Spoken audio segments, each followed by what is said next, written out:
கடுமையான சுற்றுச்சூழலிலிருந்து தப்பித்துக் கொள்ள பறவைகள் நீண்ட தூரம் பயணம் செய்வது இடம்பெயர்வு எனப்படும்.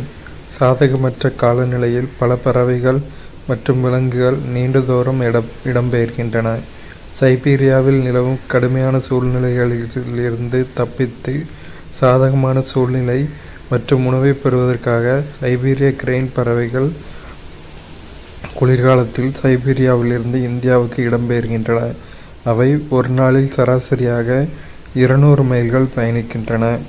இடம்பெயர்தல்னால் என்னென்னா, ஒரு இடத்துல தண்ணி, உணவு, காலநிலை இந்த மாதிரி எல்லா விஷயங்களும் எல்லா டைம்லேயுமே கிடைக்காது. சைபீரியாவில் அந்த இதுக்கெல்லாம் பற்றாக்குறை வரப்போ அந்த டைமில் சைபீரிய பறவைகள் இந்தியாவை நோக்கி இடம்பெயர்கின்றன. இதுதான் இடம்பெயர்தல்னு சொல்கிறோம். ஒரு நாளில் சராசரியாக 200 மைல்கள் பறக்குது. இந்த படத்தில் காமிச்சிருக்கல இதுதான் சைபீரிய பறவைகள்.